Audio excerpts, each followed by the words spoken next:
Hey guys, tonight we are wandering down a green, leafy lane in the heart of the English countryside.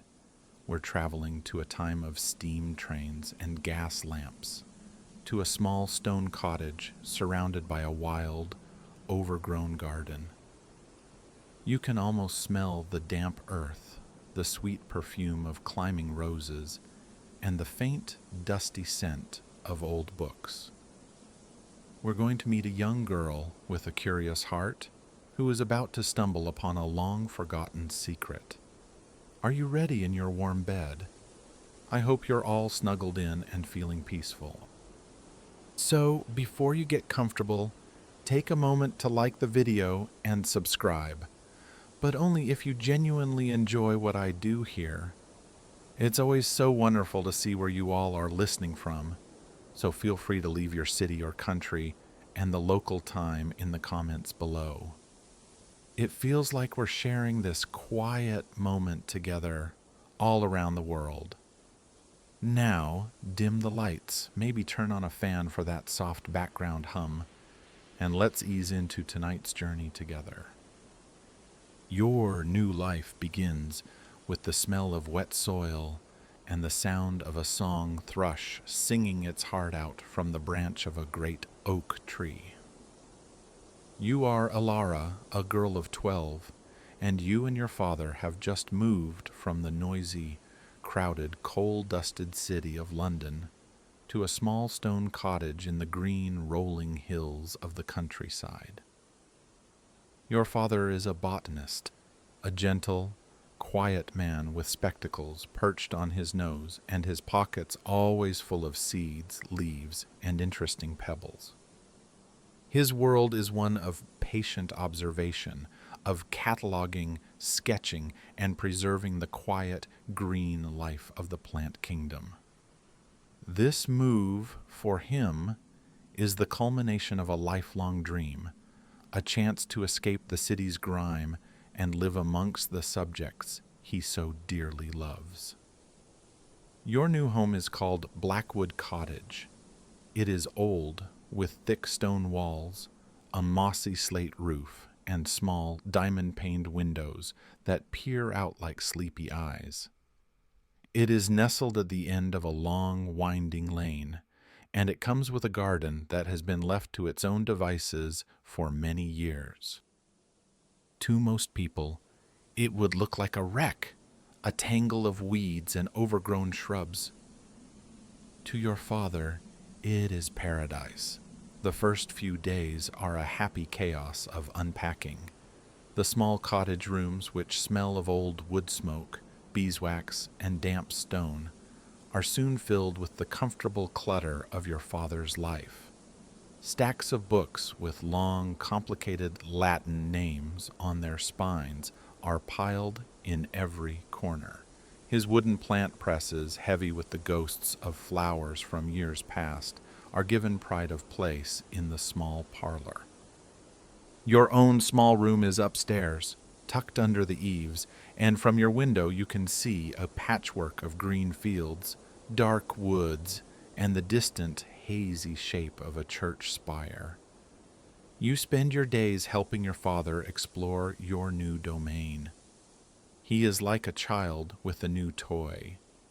He moves through the overgrown garden with a look of pure delight, pointing out plants to you. "Ah, look, Alara," he'll say, his voice soft with excitement. "Aquilegia in the language of flowers, that means folly, and here a sprig of rosemary for remembrance." He has taught you the Victorian language of flowers, the secret, romantic code where a bouquet could be a love letter or a warning. To you, the garden is not just a tangle of plants, it is a library of forgotten conversations. But as you explore the farthest, most neglected corners of the property, you find something that captures your imagination more than any flower. At the very back of the garden, half hidden behind a thicket of thorny, wild-growing roses and a formidable army of stinging nettles, stands a wall. It is not like the low stone dikes that separate the fields in the distance. This wall is high, at least twice your height, and it is old. It is built from a dark, local stone, and it is covered in a thick, green velvet of moss. Ivy clings to it, its tendrils creeping into every crack and crevice. It has an air of ancient mystery about it, a feeling of deep, slumbering history. It seems to have no purpose. It doesn't enclose your cottage or the main garden. It simply runs along the back of the property, a great, silent barrier, disappearing into the dark woods on either side. Architectural historians of the future will debate the true purpose of these old garden walls. Were they built simply to mark a boundary?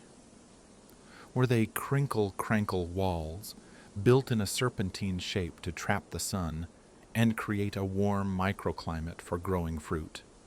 Or were they simply a statement of wealth and status, a way of separating a refined garden from the wild land beyond? You know nothing of this. You only know that this wall feels different. It feels like it is not meant to keep things out, but rather to keep something in. Over the next week, the wall becomes your private obsession, while your father is busy taking cuttings, pressing flowers, and making detailed sketches in his notebook. You find yourself drawn back to it again and again. You walk its entire length, from where it emerges from the woods on the left to where it vanishes back into them on the right. You run your hands over its rough, mossy surface, feeling the cool, damp stone beneath your fingers. The stones are expertly fitted together, the work of a master mason from a long ago time. There seems to be no gate, no entrance, no way of knowing what lies on the other side. "Papa," you ask him one evening as he sits by the fire, carefully mounting a pressed fern onto a sheet of clean white paper, "what do you think is behind the big wall?" He looks up, his mind still half on his work. "Oh, the old wall, I'm not sure, my dear. Just more of the old estate, I imagine. It was part of a much larger property once, hundreds of years ago, probably just an old paddock or more woodland." He dips his brush in a small pot of glue. "Now, look at the beautiful sporangia on this specimen, a perfect example of Dryopteris felix mas." His attention is already gone, captured by the intricate beauty of his fern. You know he isn't being dismissive. It's just that his world is the world of tiny, observable details, of stamens and pistils and Latin names. A big, dumb stone wall holds little interest for him, but for you it is the most interesting thing in your new world. It holds a secret, you can feel it. Sometimes, when you stand very still beside it, with the wind blowing in the right direction, you think you can catch a faint, sweet scent on the air, something different from the smell of the woods, a scent of blossoms, but not the wild blossoms of the hedgerow, something more refined, something cultivated. You become a detective, searching for a clue, a weakness in the wall's defenses. You push aside curtains of thick, green ivy. You peer into every shadow, every dark corner. You know there must be a way in. A place so deliberately and strongly enclosed must have had a gate, an entrance for the people who built it, for the people who once knew the secret it keeps.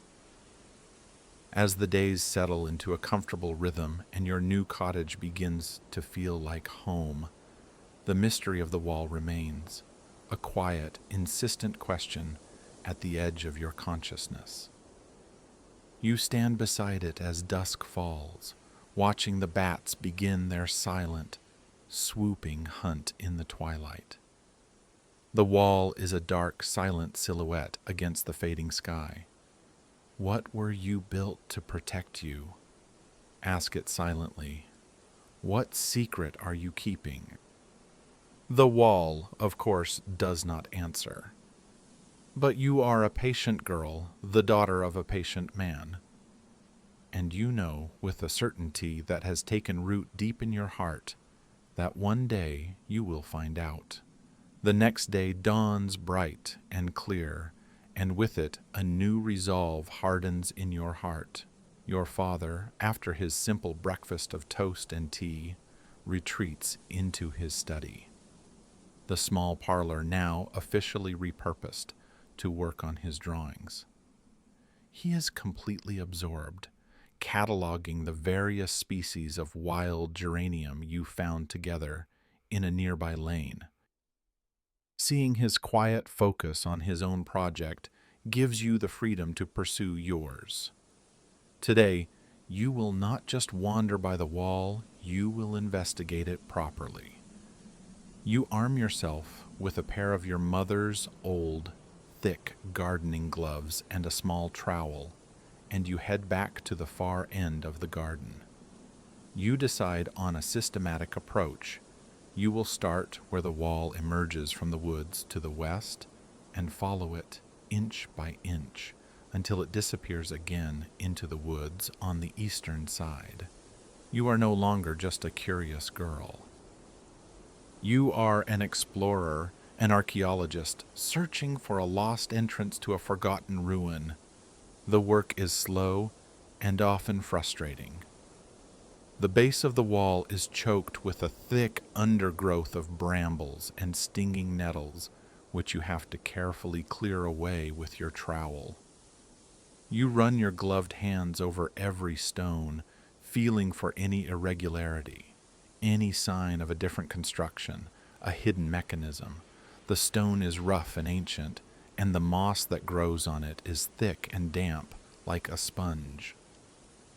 You think about the folklore your father told you about ivy, how it is a symbol of eternity and fidelity, clinging steadfastly to things. But it is also a plant of secrets, a great green curtain that conceals and obscures. As you pull at the thick, woody stems, you feel as though you are trying to persuade a silent, stubborn guardian to give up its secret. You spend the entire morning at your task. The sun warms your back, and the only sounds are the rustle of the leaves you disturb, the scrape of your trowel against stone, and the distant, contented cooing of a wood pigeon. You find nothing but more stone, more moss, more ivy. Your initial excitement begins to wane, replaced by a weary sense of disappointment. Perhaps your father was right. Perhaps it is just a wall, a strange, purposeless boundary from a forgotten time. You stop for a rest in a section where the wall is almost entirely consumed by a single, monolithic curtain of ivy, its leaves so thick and glossy they seem almost black in the shadows. You lean against the wall, sighing, ready to give up for the day. You idly push your hand deep into the thicket of leaves, feeling the cool stone behind it. And that's when your fingers touch something that is not stone. It is cold, but with a different, deeper cold than the damp stone. And it is thin and hard and unforgivingly straight. It is a bar of iron. Your heart gives a great, sudden leap. You forget your weariness. You begin to pull at the ivy with a renewed, frantic energy. The old, woody stems are as thick as your wrist and surprisingly strong, but you wrench them away, ignoring the scratches on your arms. Leaves and dust and small, startled insects rain down on you. You pull and tear, and slowly, a shape begins to emerge from behind the green curtain. First, You reveal a straight, vertical line of dark, rusted metal. Then an elegant curve, an arch. And finally, after 10 more minutes of wrestling with the stubborn plant, you have uncovered the whole thing. You stumble back, panting, and stare at your discovery. It is a gate, a small iron gate, no taller than your shoulder and just wide enough for one person to pass through comfortably. It is a beautiful piece of craftsmanship, its simple, elegant bars curving at the top to form a graceful arch. It is not a grand entrance, but a private one, a secret one. It is exactly the kind of romantic, hidden feature that was so popular in the great landscape gardens of the last century, a key element of the picturesque style, designed to evoke a feeling of delicious mystery, of a secret world waiting to be discovered. The gate is in a state of beautiful decay. Much of it is covered in a lacy, orange-brown layer of rust. But in some places, particularly where the ivy was thickest and offered protection from the rain, you can still see patches of its original coating. Industrial archaeologists of the future will debate the exact composition of Victorian-era rust-proof paints. The resilient black mixtures of bitumen and oil that were meant to last for generations. And looking at this gate, you can see how effective they were. Even after decades of neglect, the black paint still clings in places, smooth and dark. You have found the entrance elated. You place your hands on the cold iron bars and push. Nothing happens. The gate is as solid and unmoving as the stone wall it is set into. You examine it more closely. There is no handle, no latch, only a large, ornate iron lock plate, almost entirely obscured by rust. And in the center of the plate is a keyhole, dark and clogged with the dirt and debris of ages. It is locked. Of course it is locked. A secret worth keeping behind such a great wall would certainly be protected by a strong lock. A wave of frustration washes over you, quickly replacing your elation. You have found the door, but it is a door with no knob, a puzzle with a missing piece. You push again, rattling it with all your might, but it is useless. The gate lets out a low, groaning complaint, but it does not yield. You run back to the cottage, your heart a confusing mix of triumph and despair. You find your father in the parlor, squinting at a tiny flower through his magnifying glass. "Papa, Papa, I found it!" you burst out, breathless. "There's a gate in the wall?" He looks up, startled by your sudden entrance. He blinks, slowly bringing his focus back from the miniature world of his flower to your own excited one. "A gate, you say, my dear? Well, isn't that interesting?" He smiles his gentle, distracted smile. "That's wonderful. Ilara, did you happen to see any interesting varieties of fern growing near it? I've been looking for a good specimen of Asplenium trichomonas." You can see that the significance of your discovery is lost on him. To him, a gate is just a gate. His mind is already back with his ferns. You feel a pang of disappointment, but you also understand his passions are small and green. Yours, at the moment, is large and made of iron and stone. You leave him to his work and return to the back of the garden, to your gate. The frustration has faded, replaced now by a quiet, determined resolve. The puzzle has simply changed. The question is no longer, "Is there a way in?" The question is now, "Where is the key?" You sit on the ground, leaning against the cool stones next to the gate, and trace the elegant curves of the ironwork with your finger. You look at the dark, silent keyhole. It is a sleeping mouth, waiting for the one thing that can make it speak, that can make it give up the great secret it has been keeping for so very long. The sun is beginning to lower in the sky, and the long shadows of the trees stretch across the garden. You are not defeated. You are a girl with a mission. You will find that key. The desire to find the key becomes a small, warm fire inside you. It is the first thing you think of when you wake the next morning, and the last thing you think of as you drift off to sleep. Where would someone keep the key to a secret garden?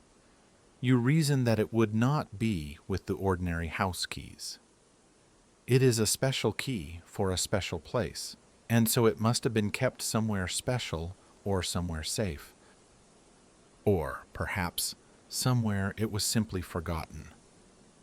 You begin your search logically. You start in the small scullery off the kitchen. A cool, stone-floored room where boots are kept and vegetables are stored. You run your fingers along the dusty tops of the shelves. You peer inside empty earthenware jars. You check the pockets of an old, stiff oilskin coat left hanging on a hook. You find nothing but spiders, dust, and the faint, earthy smell of potatoes. Your search moves to the main parlor, your father's study. You are careful not to disturb his neat stacks of books and papers. You look in the small drawers of the little writing desk that came with the cottage. You find only a dried-up inkwell, a few rusty nibs, and a single, forgotten silver button. You look on the mantelpiece, behind the old clock that stopped ticking years ago. Nothing. The key, it seems, is not in any of the obvious places. For 2 days, your hunt continues in fits and starts, a quiet background activity to your daily life. But the key remains elusive. You begin to feel a familiar sense of disappointment, the worry that this puzzle might be one that you can never solve. Then, one rainy afternoon, your father gives you an idea without even realizing it. "Alara, my dear," he says, looking up from a book, "I need to find a better place to store my larger pressing boards. They're taking up all the room down here. I wonder, have you had a look in the attic yet? There might be some old shelves up there." The attic. You hadn't even thought of it. It is the one part of the cottage you have not yet explored. The entrance is a small, square hatch in the ceiling of the upstairs landing, with a frayed rope hanging down. A feeling of excitement, of possibility, fizzes inside Asuyu. The attic is the house's memory box, the place where forgotten things go to sleep. You pull on the old rope, and a simple wooden ladder slides down from the hatch with a dusty groan. You fetch a candle from the kitchen, light it, and begin to climb. As your head rises through the hatch, you are met with a thick, warm, and ancient smell, the scent of very dry wood, of decomposing paper, of 100 years of dust. You pull yourself up into the space and stand, holding your candle high. The attic is low-ceilinged, a triangular space formed by the steep pitch of the roof. The great dark beams of the house are exposed up here, rough-hewn and furry with cobwebs. A single, small, round window at one end of the attic, so covered in grime that it is almost opaque, lets in a sliver of weak, gray, rainy day light. Everything is covered in a soft, thick blanket of dust, which muffles sound and softens every edge. The space is cluttered with the ghosts of past lives, the things that were too useful to throw away, but no longer needed for daily life. Social historians and archivists of the future will debate the reasons for the seemingly random preservation of certain domestic objects from this period. But up here, it feels less like a debate and more like a sad, jumbled collection of forgotten stories. In one corner stands a small, broken spinning wheel, its spindle snapped. Leaning against a beam is a child's rocking horse, its paint faded and one of its rockers missing. There is a stack of yellowed newspapers tied with twine, their headlines announcing news that is long since passed into history. It is a sad, quiet, and deeply fascinating place. You think of the old country belief in witch bottles, containers of pins and nails hidden in chimneys or under floorboards to protect a house. People tucked away things that were important to them for all sorts of reasons. Perhaps a key, a very important key, was tucked away up here for safekeeping. You begin your search, moving carefully so as not to stir up too much dust. You lift old, stiff canvas sheets to see what lies beneath them. You peer into empty wicker baskets. Your father's request for a shelf is forgotten. You are on your own quest. In the darkest, most remote corner of the attic, tucked away under the low-hanging eaves, you find it. It is a small, battered wooden box, not much bigger than a shoebox. It is made of simple pine with a rusty iron handle on top. It looks like it might have been a workman's tool chest, or perhaps a sewing box. It is not locked. Your heart begins to beat a little faster. You lift the lid. The box is filled with a jumble of forgotten metal objects. Rusty nails, a bent hinge, a handle from a porcelain teacup, a single elegant silver spoon, tarnished almost black. A collection of useless, broken things. Your hope begins to fade. But then your candlelight glints on something at the very bottom of the box, half buried under the other detritus. You reach in and your fingers close around it. You lift it out. It is heavy in your palm, its iron cool against your skin. It is a key, and it is not a simple key. It is not the key for a simple door or a small chest.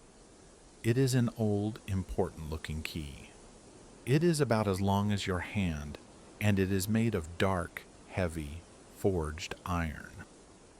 The bow, the part you hold, is an ornate openwork design shaped like 3 interlocking leaves, perhaps clover or the leaves of an apple tree. The shank is thick and solid, and the bit at the end is complex, with 2 distinct toothed prongs. It is covered in a fine layer of rust, but you can tell that it was once a beautiful and expensive object. It feels important. It feels right. You clutch the key tightly in your hand. This has to be it. It has the same feeling of age and forgotten elegance as the gate itself. A wild, joyful hope surges through you.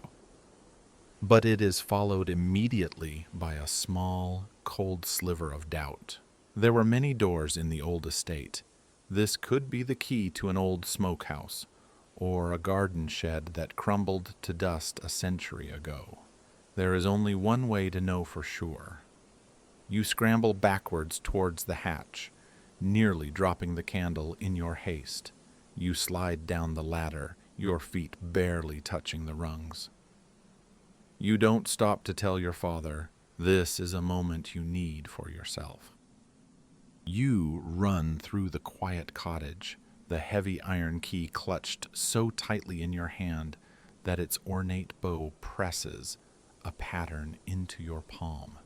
You run out the back door and into the rain-soaked garden. The rain has softened to a fine, gray drizzle, and the air smells wonderful. You don't notice the wet grass soaking your shoes or the water dripping on your hair.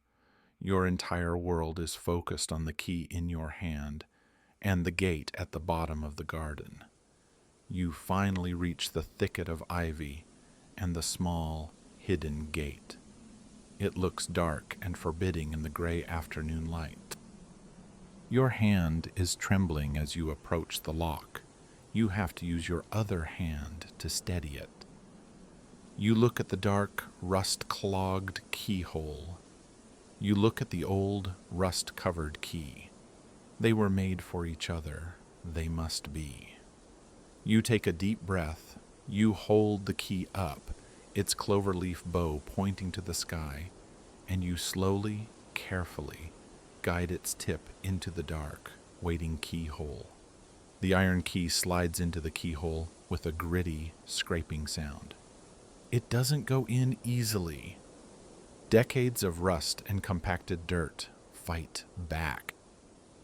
You have to gently wiggle it back and forth, your heart pounding with a nervous rhythm that matches the gentle patter of the rain on the leaves around you. You push with a steady, firm pressure. For a moment, nothing happens, and a wave of disappointment washes over you. You fear it is the wrong key after all, another dead end in your quest. But then you feel a slight give, a tiny internal shift encouraged. You turn the key with all the strength in your small hand. There is a loud, protesting groan from within the lock's ancient mechanism, a sound of metal grinding against metal after a long, silent slumber. Then, with a sudden, wonderfully loud and satisfying click, the tumblers align. The lock is open. You hold your breath. Your hand, still trembling slightly, moves from the key to the iron bars of the gate. You pull, the gate resists, its hinges fused with rust. You pull again, harder this time, putting your whole body into it.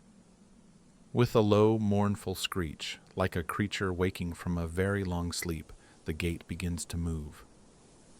It swings slowly inward, revealing a dark, leafy space beyond. You peer into the opening. The air that wafts out is different from the air in your garden. It is still and cool, and it carries an intensely sweet, honeyed floral perfume that is almost intoxicating. It is the scent you sometimes caught on the wind, but 100 times stronger. It is the scent of a secret. Taking a deep breath, you step through the gateway, over the threshold, and into the lost world behind the wall. You find yourself in a place that seems to be outside of time. You are standing at the edge of what was once a formal orchard. In every direction, ancient, gnarled apple trees stretch away in neat, orderly rows. But the order is a ghost of a memory. Nature has reclaimed this place, softening every line, blurring every edge. The trees are magnificent, monstrous things, their trunks thick and covered in a tapestry of gray-green lichen and soft, velvety moss. Their branches are twisted and gnarled, reaching out like the crooked arms of old men, and every single branch, every twig, is covered in a riot of delicate blossoms. It is a world of pink and white. Some trees are covered in pure, snow-white flowers, while others are a deep, rosy pink. Many are a mixture of both, their buds, a deep pink opening into white petals with a pink blush. The air is so thick with blossoms, it feels as though you are walking through a gentle, fragrant snowstorm. The ground beneath your feet is not bare earth, but a thick, lush carpet of wildflowers, bluebells, primroses, and wild violets nodding their heads in the dappled light. And everywhere there are ferns. You have never seen so many ferns in one place.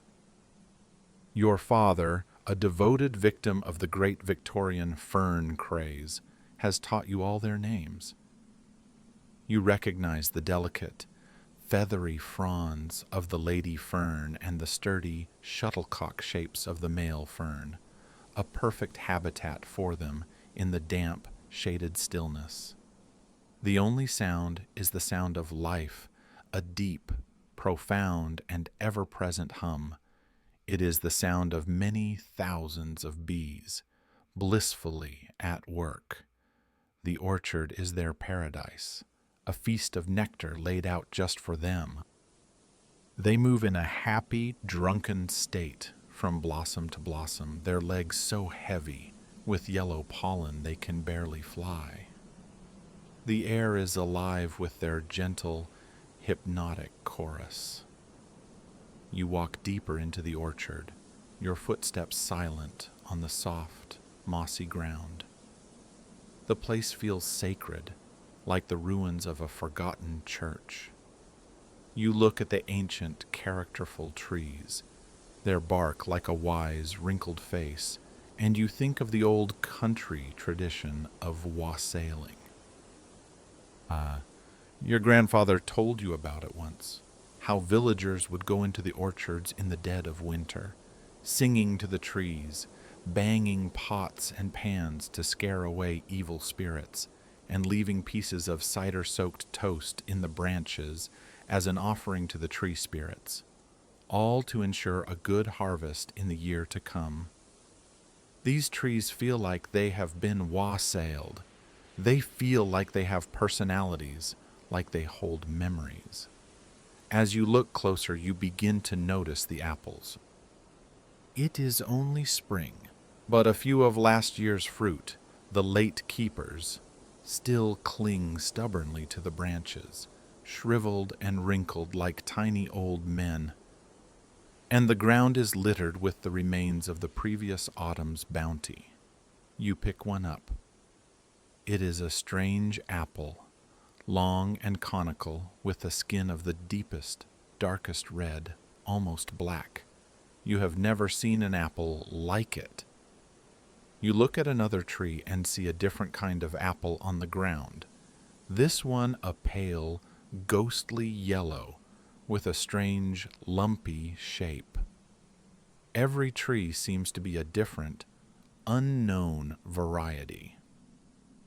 Pomologists and agricultural historians of the future will debate the true origins of many old apple cultivars, poring over old books to trace their lineage. Many of these heirloom apples have romantic, half-forgotten histories, and it's often impossible to know if they were bred with patient skill by the monks in a monastery garden, or if they were chance seedlings, happy accidents of nature that someone noticed and cultivated standing here. In this lost library of apple trees, you feel you are surrounded by dozens of these delicious, forgotten stories. You spend what feels like hours wandering through the secret orchard. You sit at the base of a great, gnarled tree and simply watch the bees.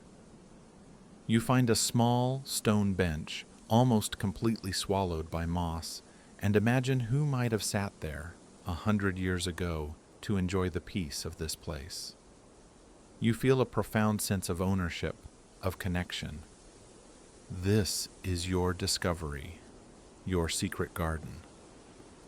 The rain has stopped, and a gentle, watery sunlight begins to filter through the canopy of blossoms, making the whole place shimmer and gleam. You see a particularly beautiful fern, a hart's tongue fern, with long, undivided, wavy fronds, and you think of your father. You think of the look of pure joy that would be on his face if he could see this place. Not just the ferns, but the trees, the blossoms, the sheer, wonderful, untamed biodiversity of it all. He wouldn't just see an overgrown orchard. He would see a living museum, a sanctuary for lost and forgotten treasures. The thought fills you with a new sense of purpose. This secret is too wonderful to keep entirely to yourself. There is one person, and only one person, in the whole world who would understand its true value. Reluctantly, you turn and make your way back towards the small iron gate. You step back through the threshold, from the magical humming world of the orchard, into the familiar, quiet world of your own garden. You pull the heavy iron gate closed. With the key still in the lock, you turn it. You hear the same satisfying solid click as the bolt slides home. The secret is safe once more. You pull a few strands of the ivy back over the gate, not to hide it completely, but to return it to its slumbering state. Then, clutching the cold, heavy iron key in your hand, you turn and run back towards the cottage, your heart full of the scent of 1,000,000 apple blossoms, ready to share your incredible discovery. You burst back into the cottage, the heavy iron key clutched in your hand like a trophy, your cheeks flushed and your hair damp with rain. You find your father just as you left him, hunched over his desk, completely absorbed in the delicate vascular structures of a fern frond. "Papa, Papa, you have to come. I found it! I found the key!" you exclaim, your voice a breathless tumble of words. "The gate!" It opens. "You won't believe what's inside?" He looks up, startled, his eyes taking a moment to adjust from the microscopic world under his magnifying glass to the whirlwind of excitement that is his daughter. "The key, what key, my dear?" he asks, blinking. You hold out the ornate, rusted iron key, the key to the gate in the wall. "The one I told you about, it was in the attic, in a box of old tools." He takes the key from you, turning it over in his long, slender fingers. He examines the clover-leaf bow, the complex, toothed bit. A flicker of genuine interest crosses his face. "Well now," he says slowly, "that is a key of some significance. The craftsmanship is excellent." He looks from the key to your face, finally registering the sheer, unadulterated joy radiating from you. He sees that this is more than just a child's game. He puts down his magnifying glass, a gesture of surrendering his full attention to you. "All right, Alara," he says, a gentle smile touching his lips. "Lead on. Show me this discovery of yours." You lead him out into the garden, back to the far wall. He follows patiently, his gaze sweeping the ground, occasionally stooping to look at a particular moss or lichen growing on the stones. When you reach the place where you have cleared the ivy, he stops and inspects the iron gate, his botanist's eye immediately noticing the details. "Remarkable," he murmurs, more to himself than to you. "Look at the way this particular species of ivy, Hedera helix, has managed to work its way into the lock mechanism. It's a testament to the quiet, persistent power of nature." "But, Papa, the gate opens," you insist, eager for him to see the real treasure. You put the key back in the lock. This time, knowing the trick of it, you turn it with a confident twist.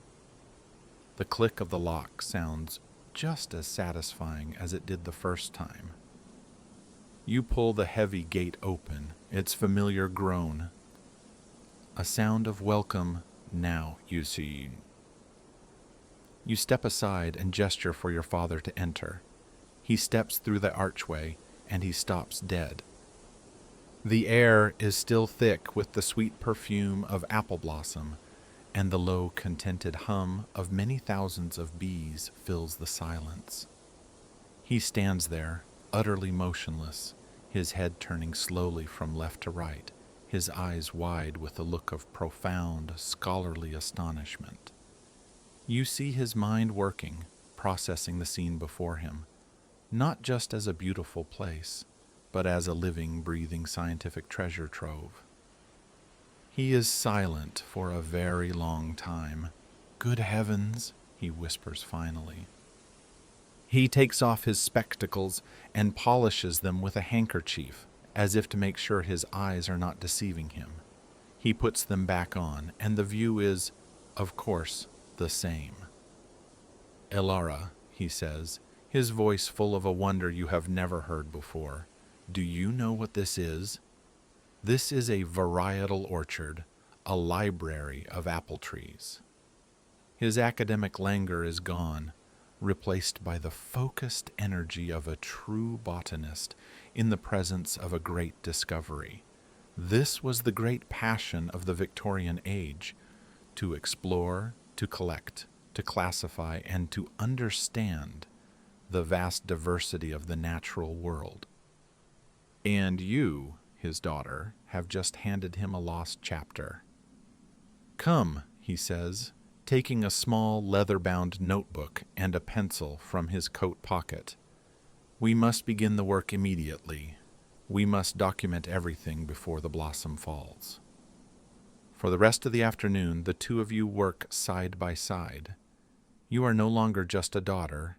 You are his trusted field assistant. He teaches you how to see the orchard not just with your eyes, but with a botanist's mind. You move from tree to ancient tree, and at each one, the lesson continues. "Now, look closely at the blossoms, Elara," he instructs, pointing to a spray of pale pink flowers. "Don't just see pink. Note the exact shade. Note the shape of the petals. Are they rounded or pointed? How many are there? 5. Yes, the classic rosaceae family structure. And the anthers, what color is the pollen?" You become his eyes, and he becomes the recorder. You describe the subtle differences you see, and he makes meticulous, beautiful sketches in his notebook. He draws the exact shape of a leaf, the pattern of its veins. He sketches the blossoms, noting their structure. He even makes notes on the growth habit of the trees themselves, the angle of the branches, the texture of the bark. He explains that there was, and still is, a great deal of debate among botanists over the proper principles of plant taxonomy. Should a new species be classified based on the structure of its flower, the shape of its leaf, or, in this case, the characteristics of its fruit? Without the fruit, he says, our work is only half complete. We are cataloging a promise, but we can still learn so much. As you work, you begin to give the trees your own names, temporary labels until you can discover their real ones. If such names even exist anymore, you christen a tree with huge, blousy, rose-like flowers, the cabbage rose apple. A towering, ancient tree with dark bark and a twisted trunk becomes the gnarled giant. A tree whose pale, almost translucent blossoms seem to shine with their own light becomes the ghost apple. Your father smiles and writes your fanciful names down in the notebook next to his scientific observations. Hyde tells you that many of the old, lost heirloom apples had wonderfully strange and poetic names, names like Sheep's Snout, or Hoary Morning, or Bloody Plowman. Your names, he says, are part of that same tradition. You move through the humming, sun-dappled orchard in a state of shared, joyful discovery. You are a team. You feel a new, profound connection to your father. You are not just in his world, you are a part of it, sharing in the passion that drives him. Late in the afternoon, you both take a rest on the old, moss-covered stone bench. The notebook lies between you, its first few pages already filled with your father's neat script and his elegant, precise drawings. "I was wrong, Elara," he says quietly, looking around at the magnificent, blossoming trees. "I saw a wall, and I thought nothing of it. My eyes are so trained to look for the small things, the tiny details of a single leaf, that I missed the great, wonderful secret that was right in front of me. You have the gift of seeing the bigger picture. You have your mother's curious heart." The compliment fills you with a quiet, glowing pride. You sit together in comfortable silence for a long time, listening to the gentle hum of the bees, surrounded by the sweet scent of the blossoms. You have only just begun to unravel the mysteries of this place, the greatest mystery of all, the taste of the forgotten fruit. Is a pleasure that will have to wait for the autumn. But the work has begun. The story of the lost orchard is being written again, in your father's notebook and in your heart. The seasons turn, as they always do, with a slow, graceful, and unstoppable rhythm. The glorious, fragrant snowstorm of apple blossoms in your secret orchard fades and falls, replaced by the deep, vibrant green of the summer leaves. The hum of the bees continues, but now they are joined by the gentle warmth of the long summer sun. You and your father visit the orchard often, continuing your patient work of cataloging the trees, your notebook filling with sketches and observations. But mostly you wait. You wait for the trees to perform their second and greatest act of magic. Finally, the days begin to shorten. A crisp, cool edge appears in the morning air. The green leaves of the orchard begin their slow, beautiful transformation into shades of gold, amber, and fiery red. Autumn has arrived, and on the ancient, gnarled branches of your forgotten trees, the apples have ripened. One bright, clear morning in late September, you and your father take 2 large wicker baskets and the old iron key and make your way to the hidden gate. When you step inside the orchard, the sight is even more breathtaking than it was in the spring. The trees are laden, their branches bowed low with the weight of their magnificent, strange fruit. You walk through the rows, marveling at the diversity. There are apples of a deep, glossy, almost black red, the color of garnets. There are apples of a pale, luminous green, their skin so thin and translucent, you can almost see the seeds within. There are great, lumpy, russeted apples, their skin the texture of rough brown paper. There are apples streaked with pink and gold, as if painted by a sunset. Each tree offers a different treasure, a unique and forgotten piece of history. You begin the harvest. It is a quiet, careful, and joyful task. You reach up and gently twist the apples from their stems, their skin cool and smooth in your hands. You place them carefully into the wicker baskets, taking care not to bruise them. Your father continues his work as you harvest, cutting an apple from each tree in half and making a detailed sketch of its cross-section, noting the shape of the core and the color of the flesh. You gather apples from a dozen different trees, a beautiful motley collection of shapes, sizes, and colors. From the very last branch of the last tree you harvest, you pick one final, perfect apple. Following an old country tradition, you use a sawn knife and a few twigs to carve it into a little apple man, a tiny effigy for the spirit of the orchard, which you leave sitting on the mossy stone bench as a thank you and a promise for next year's harvest. You carry your heavy, fragrant baskets back to the cottage, the kitchen table, which a few months ago held only your simple meals, is now covered in a bounty of forgotten fruit. The entire room is filled with the most wonderful, complex apple aroma. Some smell sweet and honeyed, others sharp and spicy. Some even have a faint scent of roses or strawberries. "Well now, Elara," your father says, a look of immense satisfaction on his face, "we have catalogued their leaves and their blossoms. We have sketched their fruit. But there is one final, crucial piece of research to be done." He looks at the apples, then at you, a twinkle in his eye. "We must discover what they taste like."